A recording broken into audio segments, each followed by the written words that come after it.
वज़ीर आज़म की भी हिदायत है, हमने कैबिनेट में भी ये बात बैठ के की है। मैं फिर आज रिपीट करता हूँ, आप बैठे वहाँ पे आके हमारे साथ। कल का दिन बड़ी हद तक कामयाब रहा, इससे बेहतर हो सकता है और आइंदा होगा। मुझे नहीं लगता कि इमरान खान की कॉल हो, अडयाला हो, 5 अगस्त का दिन हो तो उस दिन कोई भी MNA या सेनेटर जो है माकूल वजह के बगैर दूर रहेगा। अगर कोई माकूल वजह नहीं थी और कोई दूर रहा है तो उसको जवाब देना होगा। लोगों ने आवाज उठाया, हर जिले के हर यूनियन काउंसिल, हर तहसील में कल भरपूर एहतजाज हुआ। अगली तारीख 14 अगस्त की है, उन्होंने कहा सब भरपूर तरीके से 14 अगस्त को निकले। अब वक्त आ गया कि आप लोगों ने अपनी हकीकी आज़ादी के लिए खड़े होना है।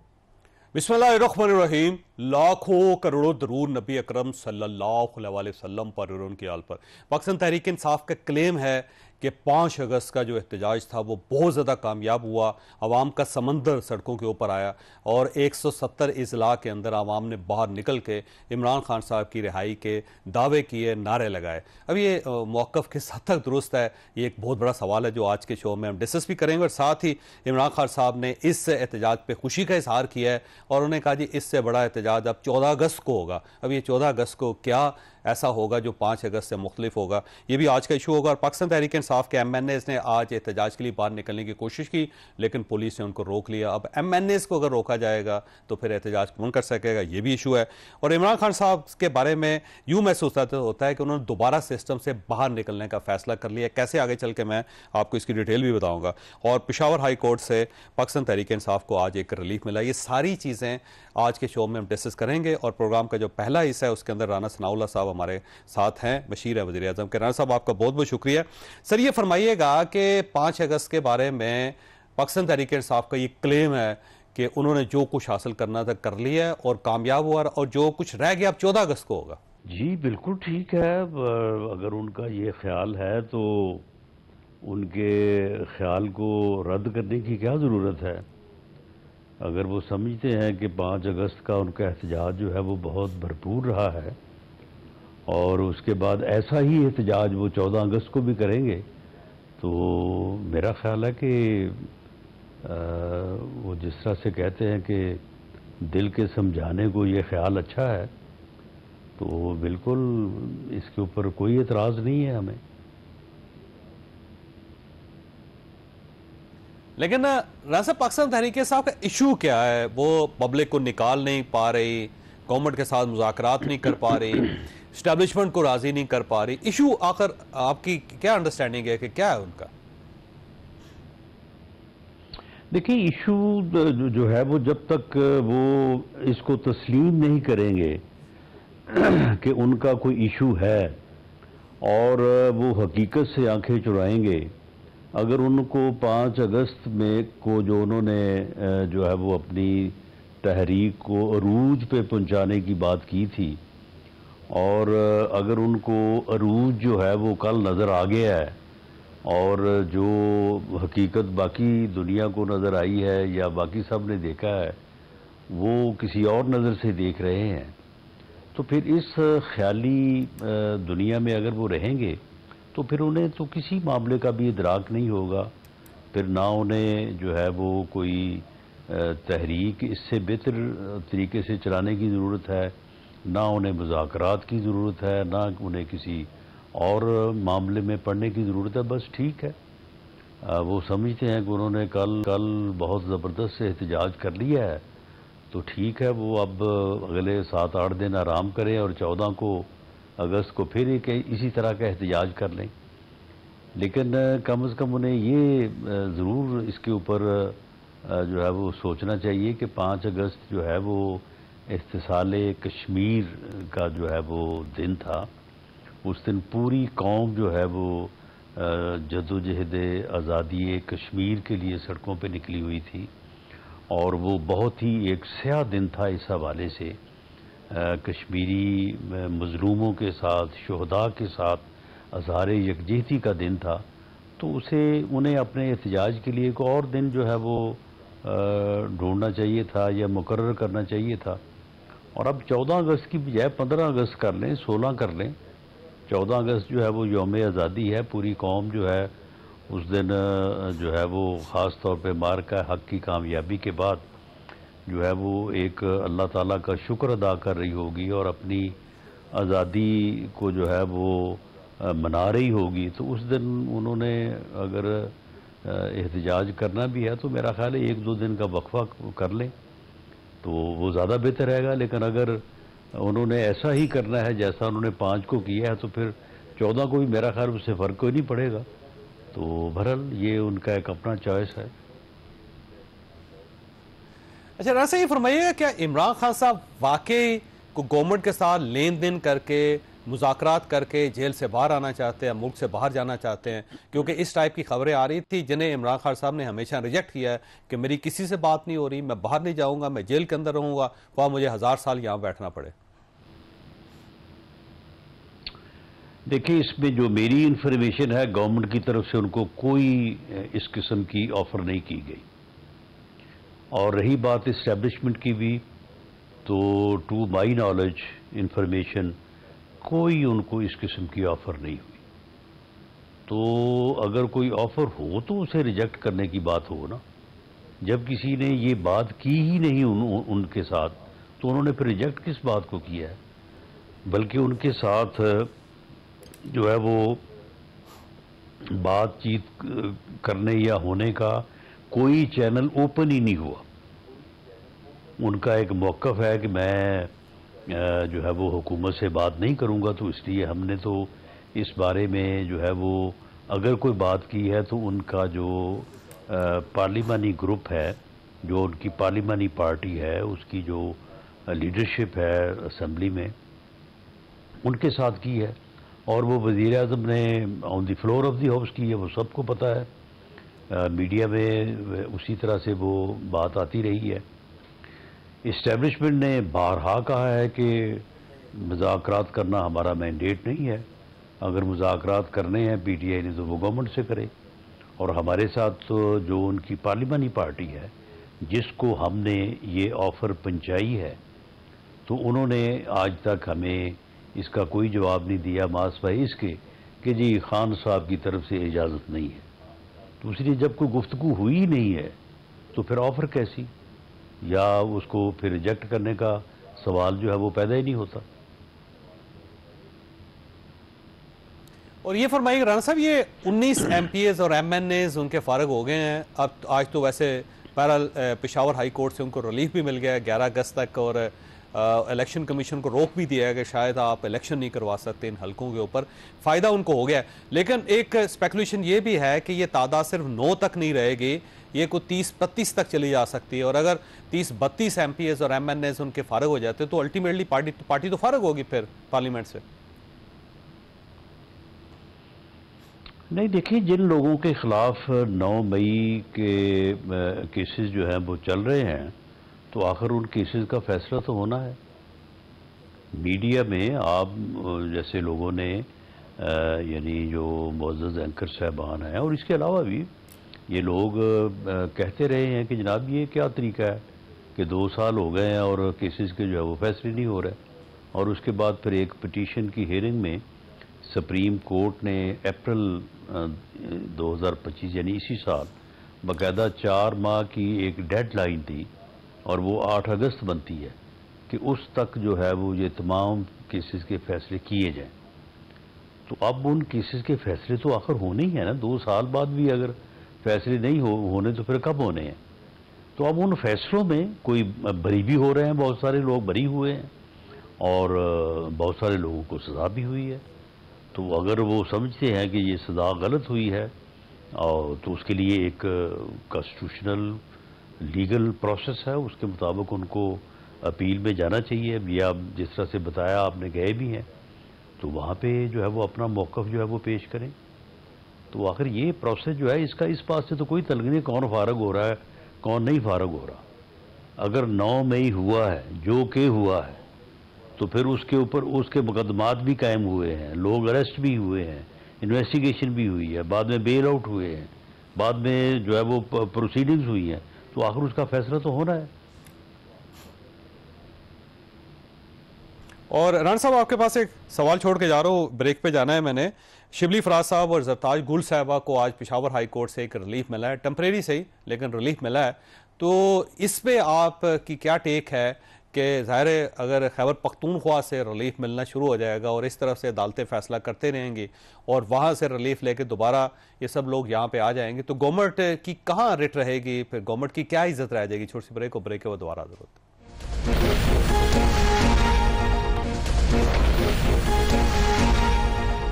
प्रोग्राम में दोबारा खुश आमदीद। राणा साहब, ये पेशावर हाई कोर्ट से रिलीफ मिला है आज शिबली फराज साहब को और जरताज गुल साहिबा को, बाकी लोगों को भी अगर वहाँ से रिलीफ आ जाता है वो दोबारा ईवान में आ जाते हैं हाई कोर्ट के फैसले से और इलेक्शन कमीशन का फैसला होल्ड हो जाता है, तो उसके बाद गवर्नमेंट की क्या इज्जत बचेगी सर?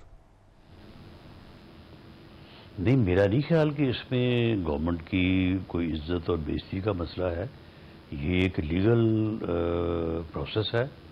बिल्कुल जिन लोगों को सजा हुई है उनका जो है वो हक है कि वो अपील कर सके, और अपील में रिलीफ भी उनका हक है अगर बनता है।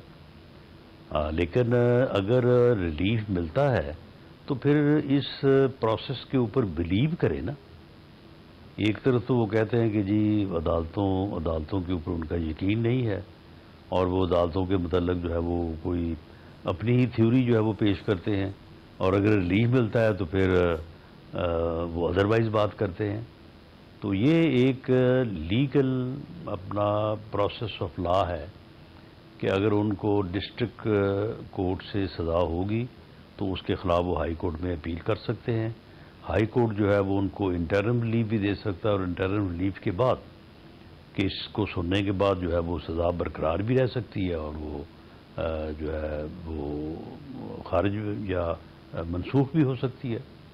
तो ये एक लीगल प्रोसेस है। अगर वो इस लीगल प्रोसेस के ऊपर यकीन रखते हैं, जो कि यकीन रखते हुए वहाँ पे उन्होंने अपील की है, तो फिर जहाँ से सज़ा हुई है उसको भी तस्लीम करें। उसको फिर क्यों कह रहे हैं कि जनाब ये हमारे साथ बड़ा जुल्म हो रहा है, हमारे साथ बड़ी ज्यादती हो रही है। ये केसेस जो हैं ये 2 साल से कायम थे, चल रहे थे, तो बिलाखिर इनके ऊपर फैसला तो होना था। अच्छा राणा साहब, ये आज जो इमरान खान साहब की इंस्ट्रक्शंस आई हैं बाहर, उसमें 2 नुक्ते बड़े इंपॉर्टेंट हैं। एक तो उन्होंने ये कहा है कि जो लोग डी-सीट हो गए हैं या नाहल हो गए हैं उसके ऊपर अगर इलेक्शन कमीशन वहाँ पे इलेक्शन करवाता है तो हम उन हलकों में अपने उम्मीदवार खड़े नहीं करेंगे। तो इसका मतलब ये हुआ कि वो अब इस सिस्टम में मजीद नहीं रहना चाहते। और दूसरा, गंडापुर साहब को उन्होंने कह दिया है कि ऑपरेशन नहीं होना चाहिए केपी के अंदर, और अगर ऑपरेशन नहीं रुकवा पाते तो फिर सोचो कि क्या करना है। तो इसका मतलब ये है कि गंडापुर साहब को भी इमरान खान साहब किसी वक्त मजबूर कर सकते हैं कि आप असम्बली तोड़ दो और निकल जाओ वहाँ से। तो गंडापुर साहब अगर सिस्टम से बाहर हो जाते हैं और यहाँ पे अगर वो कौमी असम्बली से अपने आप को साइड पे कर लेते हैं तो फिर इसका मतलब ये हुआ कि इमरान खान साहब इस सिस्टम से बाहर जा रहे हैं। तो अगर ये बाहर चलेगी अपोजिशन तो फिर गवर्नमेंट जो है ज़ाहिर है उसकी सेंटिटी, उसके ऊपर क्वेश्चन मार्क आ जाएगा। नहीं, सेंटिटी और क्वेश्चन मार्क तो उनके इस अमल के ऊपर आएगा। The system will take its own course. वो इससे पहले ये सारा कुछ कर चुके हैं। ये उनका सेकंड राउंड होगा, और पहले राउंड में भी उनको इससे नुकसान हुआ है। उन्होंने बाकायदा पार्लियामेंट का बाइकआउट किया, उन्होंने बाकायदा जो है वो असम्बलियाँ तोड़ी, और उसके बाद फिर वो प्रोसेस से सिस्टम से बाहर चले गए। बाहर जाके वो फिर अपने जो है वो गिराओ जलाओ, लॉन्ग मार्च, शॉर्ट मार्च वो करते रहे, और फिर जब किसी भी लॉन्ग शॉर्ट मार्च से फ़ायदा ना हुआ तो फिर वो दोबारा सिस्टम में वापस आए। दोबारा उन्होंने जो है वो फिर इलेक्शन लड़ा। इलेक्शन लड़ने के बाद जो है वो सिस्टम का हिस्सा जो है वो चले आ रहे हैं, लेकिन सिस्टम के ऊपर यकीन नहीं करते। वो अपने मसाइल या अपने मुतालबात के हल के लिए वो सिस्टम को जो है वो बुरुए कार लाने की बजाय या उसके ज़रिए से जो है वो अपने मुतालबात को मनवाने की बजाय वो जो है वो उसी बात के ऊपर के लॉन्ग मार्च करेंगे, शॉर्ट मार्च करेंगे, ये करेंगे, वो करेंगे, घिराव करेंगे, जेल का घिराव करेंगे, जेल को तोड़ के निकालेंगे। तो वो इस हिस्से में जो है वो इससे पहले भी उन्होंने 24 नवंबर भी उन्होंने किया था। उसके बाद फिर जो है वो अब इन्होंने 5 अगस्त भी किया है। तो वो सिस्टम से जो है वो बाहर जाते रहे हैं, फिर वापस आते रहे हैं, और उनको सिस्टम से बाहर जाने का मेरी असेसमेंट या एनालिसिस के मुताबिक तो कोई फ़ायदा नहीं हुआ। और अब भी अगर वो ऐसा करेंगे तो सिस्टम जब अपना कोर्स अपनाएगा तो उनकी जगह फिर कोई और लोग आ जाएंगे। तो इससे मेरा नहीं ख्याल कि उनको कोई पॉलिटिकली कोई फ़ायदा होगा। बाकी आगे फैसला उन्होंने खुद करना है। राजा ये फरमाइएगा, आज MNAs हैं पाकिस्तान तहरीक इंसाफ के, अपने आपके कुलीग्स भी हैं, वो एक एहतजाज करना चाहते थे, एक अलामती किस्म की रैली निकालना चाहते थे कि पार्लियामेंट से निकल के और वो सुप्रीम कोर्ट ऑफ पाकिस्तान के सामने जाना चाहते थे। बिल्कुल दोनों बिल्डिंग्स जुड़ी हुई हैं, हार्डली मेरा ख्याल है 100 फुट का फासला भी नहीं होगा। तो लेकिन जब वो लोग निकले तो पुलिस ने उनको रोक लिया कि दफ़ा 144 है और अगर आप यहाँ से बाहर निकलेंगे तो आपको गिरफ्तार कर लिया जाएगा। अब अगर 2023 में जब आप वज़ीर दाखिला थे तो उस वक्त मौलाना फजलुर रहमान साहब ने भी एहतजाज किया था, वो सुप्रीम कोर्ट ऑफ पाकिस्तान के सामने गए थे और दफ़ा 144 भी उन्होंने तोड़ी थी, लेकिन आपने अलाउ कर दिया था। तो एक तो अगर उनके लिए जायज़ था तो इनके लिए भी जायज़ था। दूसरा, अगर MNAs ही अगर एहतजाज नहीं कर सकेंगे, उन्हें पुलिस रोक लेगी, तो इसका मतलब ये हुआ फिर पाकिस्तान के अंदर तो किसी को एहतजाज की इजाज़त नहीं मिलेगी, फिर तो डेमोक्रेसी ख़त्म हो गई। नहीं, देखिए, दफ़ा 144 में गिरफ्तारी कौन सी इतनी बड़ी बात है? बेलेबल लाइक ऑफेंस है।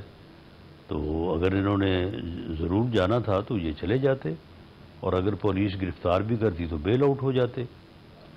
बाकी रही बात ये कि मौलाना फजलुर रहमान साहब को अलाउ किया गया था, तो मौलाना फजलुर रहमान साहब के मुतल्लिक़ इंतज़ामिया को ये यकीन था कि वो जब सुप्रीम कोर्ट के बाहर जाएंगे तो वहाँ पे जलसा ही करेंगे, वहाँ पे तकरीर ही करेंगे, वहाँ पे वायलेंस नहीं करेंगे, वो वहाँ पे अंदर जाके जो है वो आग नहीं लगाएंगे।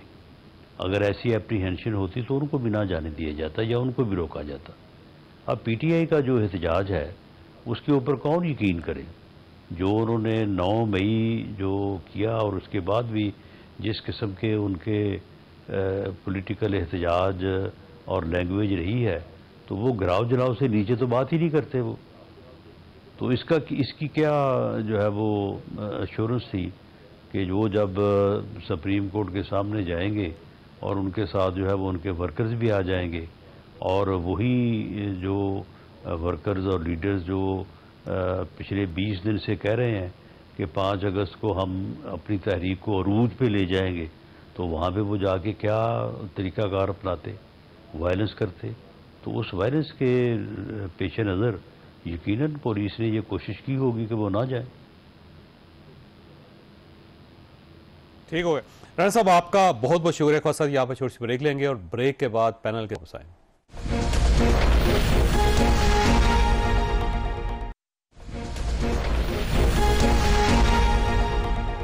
प्रोग्राम में दोबारा खुश आमदीद। हमारे साथ तशरीफ रखते हैं राना एहसान अफजल खान साहब, पाकिस्तान मुस्लिम लीग नून के साथ इनका ताल्लुक है, और सेनेटर डॉक्टर हुमायूं अहमद साहब हमारे साथ हैं, पाकिस्तान तहरीक इंसाफ के साथ इनका ताल्लुक है। डॉक्टर साहब, सबसे पहले आपकी तरफ आना है।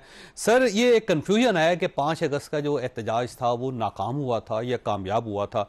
आपकी पार्टी के कुछ लोग क्लेम कर रहे हैं कि जनाब आवाम का ठाठे मारता हुआ समंदर बाहर निकला था, और कुछ लोग ये कह रहे हैं कि हम बड़े हैरान हैं कि लोग बाहर क्यों नहीं निकले, MNAs वहां पे क्यों नहीं पहुंचे। और ये जो एतराज़ कर रहे हैं ये आपके सेक्रेटरी जनरल हैं पार्टी के। तो एक्चुअल सूरत हाल क्या थी? वैसे आवाम आए थे बाहर या नहीं आए थे? बिस्मिल्लाहिर्रहमानिर्रहीम, इय्याका नअबुदु व इय्याका नस्तईन। अगर आप अपने टेलीविजन प्रोग्राम्स में देखें तो आवाम नहीं निकली थी बाहर। अगर आप सोशल मीडिया देख लें, अगर आप लोगों को देख लें, अगर आप देख लें कि कहाँ कौन ले बजे थे, तो आपको पता चलेगा कि एक्चुअल क्या हुआ था क्या नहीं हुआ था।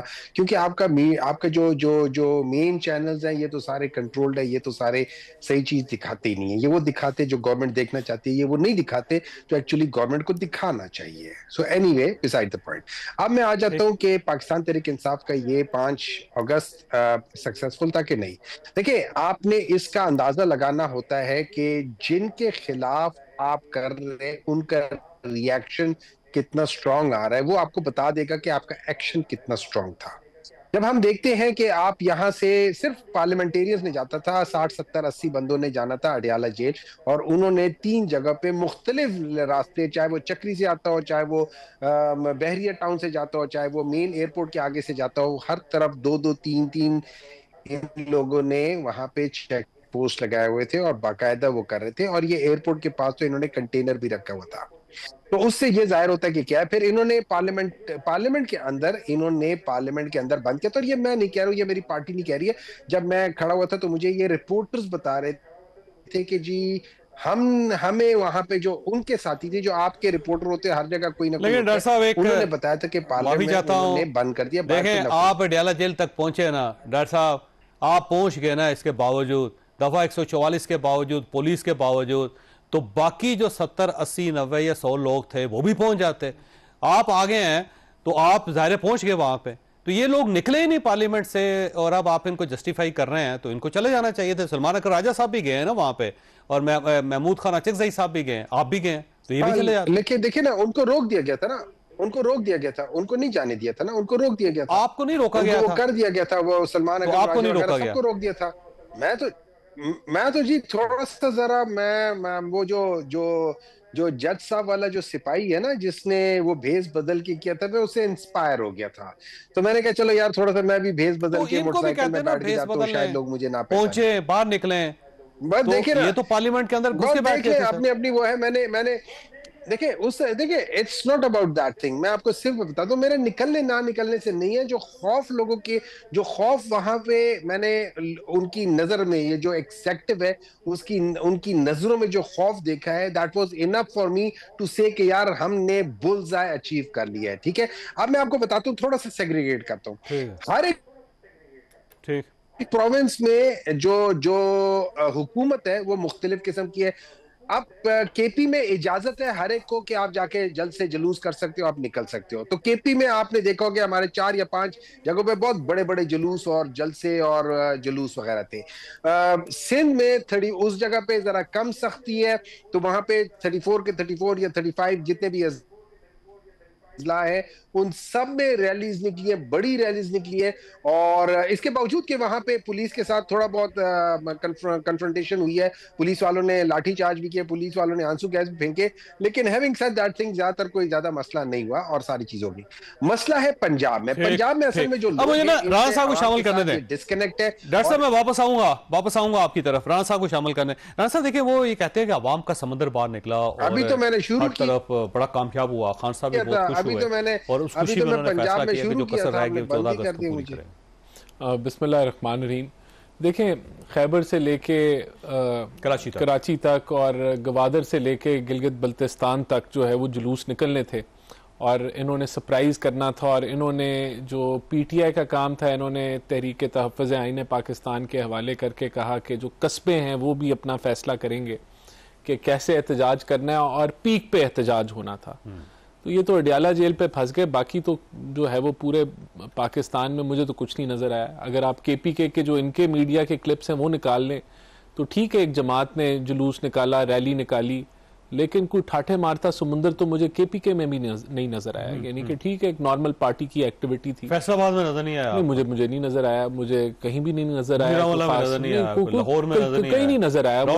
देखें, अगर किसी शहर की एक गली में कोई जो है वो चंद 50 या चंद दर्जन लोग निकले होंगे तो मैं नहीं कहता कि नहीं निकले होंगे, लेकिन इतने ही निकले ना। तो जो कह लें कि जो अवामी, और आपको कंटेनर तो कहीं नहीं नजर आए होंगे ना पूरे पाकिस्तान में, कराची में, कोई साहिवाल में, सरगोदा में, गुजरांवाला में कहीं कंटेनर नहीं लगे हुए थे फैसला में, लेकिन अवाम नहीं निकली। तो अब कहने का मतलब, पार्लियामेंटेरियंस जो आपके दोस्त हैं उनको तो निकलने देना था, आपने दरवाजे बंद कर लिए। दरवाजे खुले थे, वो खुद अंदर बैठे हुए थे, उनका दिल नहीं कर रहा था निकलने को कि कौन अब, यानी कि ये बाहर पुलिस थी, कैसे निकलता कोई? नहीं तो उन्होंने कौन सा इनको पकड़ लेना था? पार्लियामेंटेरियंस ने वहां बाकी भी तो पार्लियामेंटेरियंस थे ना, तो कोई ऐसी तो कोई चीज नहीं थी। तो ये तो देखें, इनका ऑब्वियसली इन्होंने इन्हीं चीजों के नीचे कवर लेना है कि जी हमारे तो जो ये फलाना ढमकाना। हकीकत ये है कि कोई पीक नहीं थी, बल्कि जवाल था, पिट थी। पीक नहीं थी, पिट थी। और अब इन्होंने कहा है कि जी 14 अगस्त, तो 14 अगस्त को भी देख लेते हैं क्या होता है। बहरहाल देखें, बात ये, मेरा मौक़िफ़ तो पहले दिन से ये था कि ये जो जलसे, जुलूस, तहरीकें, ना इनके पीछे लोगों ने निकलना है, लेकिन इससे होना कुछ नहीं है। देखें, असल काम करें, अपोजिशन का रोल अदा करें असेंबली में, कोई मुल्क की, कोई महंगाई की, कोई तजारत की, कोई उसके ऊपर बातचीत करें। ये इससे कुछ नहीं मिलने वाला, और खान साहब भी इससे रिहा नहीं होने वाले। मेरा तो ये इनको जेन्युइन मशवरा है। वक्त ना ज़ाया करें, अवाम को तंग मत करें, कोई मुस्बत बात करें, कोई हमें चैलेंज करें ना, हमें पता है हम किधर गलत हैं, उसके ऊपर बातचीत करें, वहाँ ये कुछ नहीं कहा। अच्छा, मैंने ब्रेक लेनी है राणा साहब, लेकिन आपके पास सवाल छोड़ के जा रहा हूँ कि क्या ये बात दुरुस्त है कि अहमद रजा साहब की जो सीट खाली हुई है उस पर आप इलेक्शन लड़ रहे हैं और पाकिस्तान तहरीक इंसाफ आपके मुकाबले में अब कोई उम्मीदवार खड़ा नहीं करेगी? छोटी सी ब्रेक को ब्रेक के बाद दोबारा जरूरत।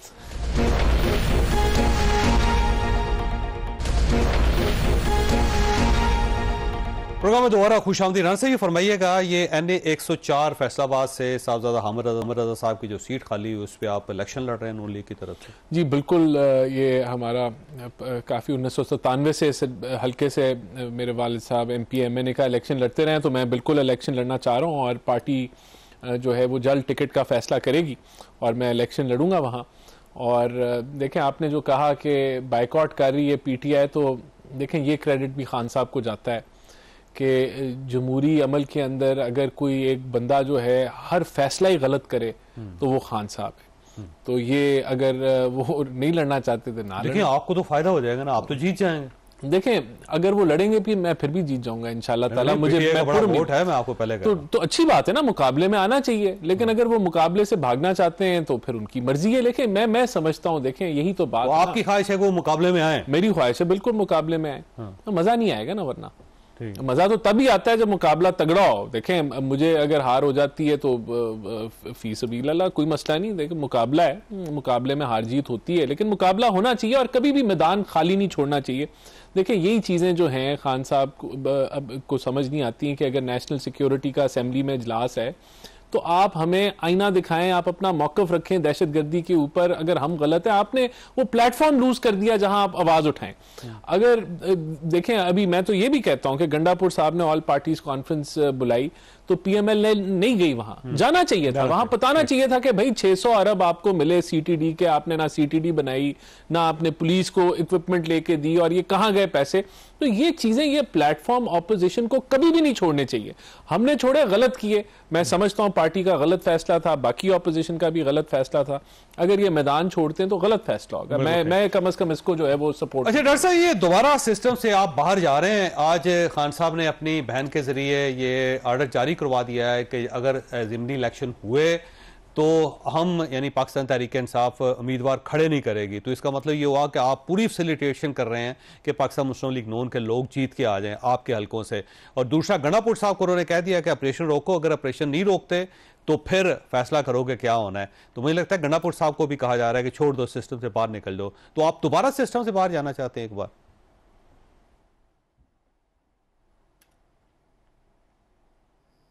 अगर उसूल की सियासत हो तो चलो लड़ने का मजा आता है। जब लोग बेउसूल हो जाए, जब लोग एथिक्स ऑफ द प्रोसीजर छोड़ दें, जब मोरालिटी ना रहे, तो फिर आप उस गन में जाने की जरूरत नहीं है। और बाकी रहेगी बात इस बात की कि ये डेमोक्रेसी, तो डेमोक्रेसी में बॉयकॉट भी डेमोक्रेसी का हिस्सा है। बॉयकॉट आपको एक डिफरेंट तरीके से बताता है कि आप इतने डिस्गस्टेड है विद दिस सिस्टम कि आप कहते हैं कि यार it is not worth going into it. उसकी वजह यह है कि जब हम बात करते हैं कि भाई उस ये जो है ना, ये सारी चीजें होती है, तो देखिए, हाँ, अगर 24 के तहत विद इन 90 डेज इलेक्शंस हो जाते, हम हारते जीते पता चलता। अगर जनरल इलेक्शंस जो है उसी तरीके से विद इन 90 डेज होते पता चलता। हारे जीते अपनी जगह पे, लेकिन मिसाल के तौर पे ये कहते हैं कि अच्छा मुकाबला हुआ था, इन्हीं का ये हल्का था, वहां से ही वो हामिद रजा साहब, साहिबजादा साहब जीते थे, वो हरा के जीते थे ना। और भी बहुत सारे जो है वो कर रहे थे। मुझे एक बात बताएं, आप वो कौन सा इलेक्शन लड़ेंगे कि जिसमें आधी रात को 3 बजे आपका RO बदल जाता है? मुझे बताएं वो कौन सा ऐसे इलेक्शन है कि जिसमें जीते ना -30, तो आवाम अगर आपको वोट देंगे दूसरी मरतबा जीत जाएंगे। एक शख्स में, सर एक मिनट है ना, एक मिनट है जाए, आप मुझे बात बताएं, मैं उस इलेक्शंस में या उस किस्म की धांधली में इलेक्शंस में क्यों जाऊं कि जहां पे एक शख्स को -30 वोट्स पड़ते हैं? Can you imagine that? Can you imagine that कि एक बंदे को जिताने के लिए इन लोगों ने पीटीआई के बंदे को -30 वोट्स दिए हैं या 33। ये -30 कैसे हो ये सकते हो हैं सकता है? डॉक्टर साहब आप समझदार आदमी हैं सर आप जरा जाके तैमूर झगड़ा साहब का आप एक काम करें, that is exactly what it is ना। तो जिस तरीके से बेईमान, अब देखें ना, या तो वोट पड़ेंगे या नहीं पड़ेंगे, अगर नहीं पड़ेंगे तो सिफर पे रुक जाएगा। माइनस कैसे हो सकता है सर, मुझे ये साइंस इनसे पूछे तैमूर झगड़ा के इन्होंने हल्के में क्या किया है। ये तो अजीब, मतलब ये लोग हंस रहे हैं इस बात पे। आप क्या बात करके चौधरी साहब, आपको पता ही नहीं है कि हम लोगों का पाला कितने बड़े बेईमानों के साथ हो रहा है। आपको पता ही नहीं है इस बात का, और अगर पता है तो आप कह नहीं सकते। अच्छा वैसे ये फरमाइएगा सर, अगर कोई कंपल्शन नए इलेक्शन नहीं लड़ने तो जो कौमी असेंबली में लोग बैठे हुए हैं, जो प्रोविंशियल असेंबलीज में बैठे हुए हैं, जो सेनेट में बैठे हुए, वो भी छोड़ दें फिर वहां से? अगर वक्त आए वो भी छोड़ देंगे। अगर इन्होंने इसी तरह ही सीटें जीतनी है, अगर राणा साहब ने इसी तरह पार्लियामेंट में आना है, 100 बिस्मिल्लाह, अगर ऐसा कर लें कल को एक आप भाग रहे हैं दुम दबा के, अब ये आपका कॉल और फेल है। डॉक्टर हुमायूं को भी डिस्क्वालीफाई करें, अपना बंदा ले आए। मतलब मसला क्या है, चुन चुन के लेकर आए। नहीं आप 9 मई में है ही नहीं, मुलव्वस ही नहीं थे डॉक्टर साहब। स्पेशल असिस्टेंट्स हैं, ले आए उनको।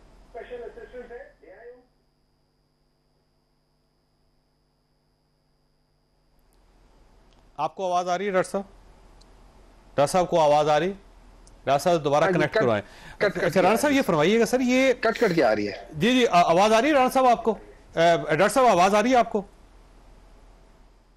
जी आ रही है। साहब की तरफ दोबारा जाऊंगा। राणा साहब ये फरमाइएगा सर, ये अब अगर पीटीआई 14 अगस्त को भी एक एहतजाज करती है तो आपका ख्याल है कि इस मरतबा वो पीक छू लेगी जो वो 5 अगस्त को नहीं छू सकी? मेरे ख्याल से जो इन्होंने कहा था ना, अब देखें फाइनल कॉल थी तो वो एक ऐसी वो फिल्म की फिनिश होनी चाहिए थी फाइनल कॉल के, उसके बाद इख्तिताम हो जाती है, लेकिन उसके बाद भी जो है ये कुछ नहीं कर सके।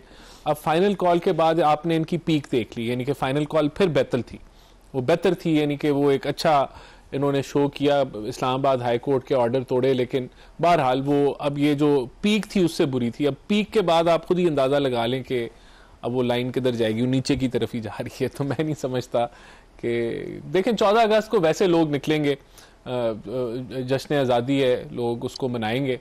अब उस आड़ में ये कहें कि जी हमारे बंदे निकल रहे हैं, तो मैं नहीं समझता कुछ। देखें बात ये कि 14 अगस्त के ऊपर भी पाबंदी लगानी पड़ेगी आपको? नहीं, कोई पाबंदी नहीं लगाई, अभी भी पाबंदी नहीं लगाई थी हमने, कोई पाबंदी नहीं लगाई थी। देखें हम तो बात ये है कि अगर निकल भी आते हैं मिसाल के तौर पे, तो उससे क्या होगा, क्या हो जाएगा उससे? खान साहब को रिहाई मिल जाएगी? नहीं रहा होंगे, नहीं रहा, गवर्नमेंट कहीं नहीं जाएगी, गवर्नमेंट नहीं कहीं जाएगी। ठीक है, और एस्टैब्लिशमेंट से मुज़ाकरात भी स्टार्ट नहीं हो गए इमरान खान साहब के, तो फायदा क्या है?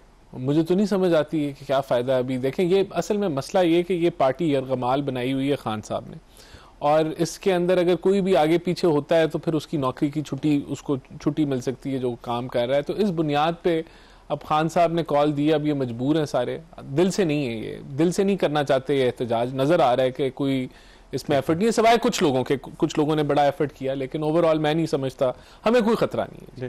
डॉक्टर साहब आपसे आखिरी सवाल है सर, ये फरमाइए कि दफा 144 तो काबिल जमानत जुर्म है, और आज भी दफा 144 से डर के आपके एमएनएस बाहर नहीं निकले पार्लियामेंट से, कल भी नहीं निकले थे सर। वो निकल जाते, ज्यादा से ज्यादा पुलिस गिरफ्तार कर लेती, वो जमानत दे के घर चले जाते। इशू क्या था सर इसमें, खौफ क्या था? तो साहब सवाल तो ये है कि अगर गवर्नमेंट इतनी ही कॉन्फिडेंट है, दफा 144 लगाया क्यों है? मुझे समझ नहीं आती। जब मैं इतना कॉन्फिडेंट हूं, मैं कहता हूं मैंने सब काम ठीक किए हैं, मेरे सारा ग्राउंड पे मेरे पास सब कुछ है, लोग मेरा रिजल्ट अच्छा देख रहे हैं, सब कुछ देख रहे हैं, भाई डर किस बात का है? डर क्यों रहे हो? एक दफा आप एक काम करो ना, एक दफा गवर्नमेंट की बुजदिली सही सर, उन्होंने गलत ही किया है, इंसानी हकूक की खिलाफ वर्जी की है, लेकिन आप तो बहादुर लोग हैं, आपको तो निकलना चाहिए था बाहर। मुझे एक बात, बुजदिल होता कौन है? देखिए जावेद चौधरी साहब, मुझे ये बात बताए, बुजदिल होता कौन है? बुजदिल वो होता है जो मेरिट पे ना हो। चोर बुजदिल होता है, वो भागता है। तो आप तो निकलते ना सर, पर होता है वो भागता नहीं है। सॉरी, ओ सर, ये कल नहीं निकले, आज नहीं निकले, पार्लियामेंट से नहीं निकले सर, उसको छोड़े ना, मैं आपको कह रहा हूं ना, आप एक दफा इजाजत दें, आप कहें कि यार आओ निकलो, 14 को छोड़ो, आप 12 अगस्त को आ जाओ। आप इस वक्त इजाजत मांग रहे हैं, साथ आप कहेंगे गाड़ियां में दें जी ताकि हम बाहर निकल सकें। तो सर ये इंकलाब नहीं होता, इंकलाब ये दरवाजे तोड़ के बाहर निकलता है और स्टेट फिर उसको रोक नहीं सकती। मैं इन लोगों को चॉइस साहब, मैं इन लोगों को चैलेंज करता हूं कि ये 4 काम करें। उन्हें कह क्वेटा में फलानी जगह पे, कराची में मीनार है, वो उसमें कायद-ए-आज़म के मीनार है, उसके बाद मजार के बाहर इधर क्या कहते हैं अपना लाहौर में कायद-ए-आज़म जो मीनार पाकिस्तान है, खत्म हो रहा है में परेड ग्राउंड में, और ये पिशावर में, ये 5 या 6 जगहों में साइमल्टेनियसली हमें एक ही टाइम दे। मैं आपको बताता हूँ कि कितने लोग निकलते हैं। एक दफा इजाजत देख कर तो देखें। वक्त खत्म हो रहा है। इंशाल्लाह 2029 में हम ये सारा कुछ करेंगे। 2029 इलेक्शन आएंगे तो तभी करेंगे ना, अभी तो हमारा काम हुकूमत चलाना है, तब तक का इंतजार कर लें, सब कुछ करेंगे। आप करेंगे? हाँ बिल्कुल, ठीक हो गया, वक्त खत्म हो गया। ख्वाजा साहब, आपने गुफ्तगू सुनी, फैसला आपने। अल्लाह ताला आप और आपके अहले खाना को हर किसी मुसीबत से महफूज रखे। अल्लाह हाफिज़ एंड पाकिस्तान जिंदाबाद।